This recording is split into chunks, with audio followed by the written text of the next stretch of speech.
Nous avons vu jusqu'à présent les systèmes du premier et deuxième ordre. Pour représenter mathématiquement la plupart des procédés, nous devons ajouter une expression additionnelle, soit un retard pur, que nous allons maintenant examiner. Dans tous les procédés industriels, des délais de transport existent. Ceux-ci sont généralement engendrés par l'écoulement dans les conduites. Le délai de transport est aussi appelé retard pur ou temps mort. En anglais, on utilise l'expression « dead time ». Par exemple, considérons l'écoulement d'une solution de sel dans une conduite. Si la concentration de sel à l'entrée de la conduite U de T change soudainement, il faudra attendre une durée correspondant au temps de séjour du fluide dans la conduite avant de détecter un changement dans la concentration de sortie Y de T. Le modèle dynamique de ce procédé est comme suit. La concentration de sel à la sortie Y de T est égale à la concentration de sel qui existait à l'entrée au temps T moins le temps de séjour θ. Le temps de séjour est donc calculé en divisant le volume de la conduite par le débit volumique ou en divisant la longueur de la conduite par la vitesse moyenne du fluide. En régime stationnaire, la concentration de sel à la sortie est égale à la concentration de sel à l'entrée.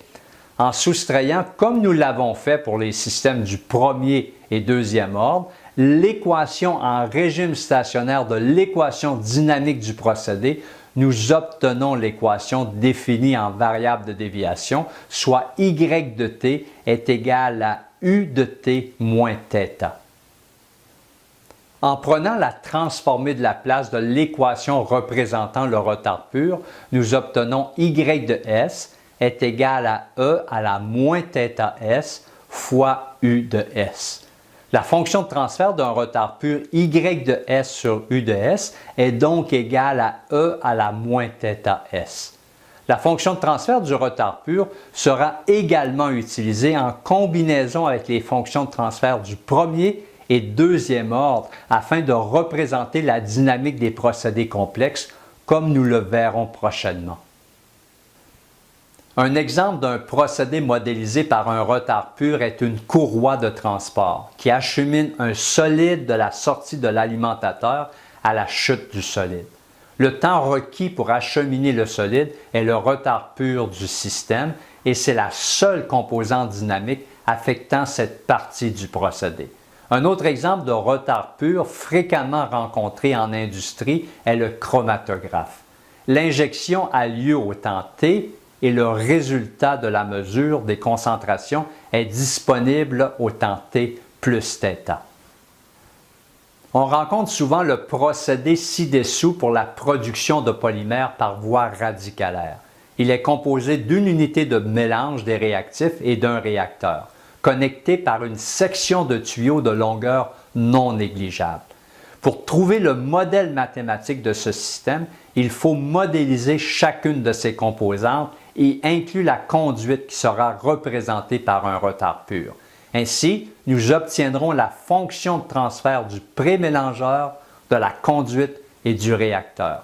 Si un retard pur existe dans un procédé, il est très important de bien le modéliser car il peut avoir une très grande influence sur la stabilité et le contrôle du procédé.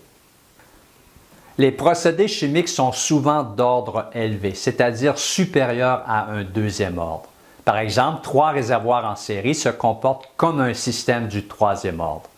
Par contre, la plupart de ces systèmes complexes peuvent être décomposés en une suite de systèmes de premier ou deuxième ordre, permettant d'appliquer les techniques vues jusqu'à présent pour les résoudre.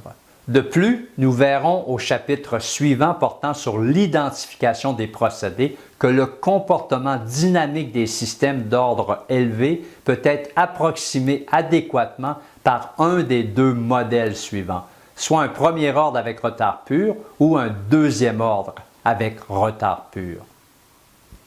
Pour illustrer cette réalité, considérons le système de quatrième ordre défini par 4 systèmes du premier ordre en série. Il est possible de bien approximer la dynamique de ce système par une fonction de premier ordre avec retard pur. À partir de la réponse à l'échelon du système du quatrième ordre ou bien d'un procédé réel, il est possible d'estimer les paramètres d'une fonction de transfert du premier ordre avec délai, le gain K, la constante de temps tau et le retard pur θ, en minimisant la somme des erreurs au carré entre la réponse du système réel et la réponse de son modèle. Dans ce cas-ci, nous obtenons un gain de 1,56, une constante de temps de 3,393 et un retard pur de 1,914. Le graphique suivant compare la réponse du système du quatrième ordre soumis à un échelon unitaire à la réponse du système du premier ordre avec retard pur. On peut constater que l'ensemble de la dynamique du procédé est très bien représenté par un premier ordre avec retard pur. La seule différence se trouve au début de la réponse où un premier ordre suite au retard pur réagit soudainement, plutôt que progressivement comme pour le système du quatrième ordre. Dans ce chapitre, nous avons couvert les systèmes du deuxième ordre et les systèmes avec délai de transport. La réponse dynamique des procédés du deuxième ordre dépend de trois paramètres: le gain du procédé K, le coefficient d'amortissement zeta et le paramètre de temps de réponse tau. Le délai de transport ou retard pur est un élément très important à considérer en contrôle des procédés. Il est utilisé soit pour représenter les délais réels d'écoulement ou d'analyse, ou bien pour aider à approximer la réponse d'un système d'ordre élevé en combinaison avec une fonction de transfert du premier ou deuxième ordre. Certains exemples supplémentaires sont disponibles à la fin du chapitre 4 des notes de cours. De plus, plusieurs problèmes solutionnés sont disponibles en annexe des notes de cours.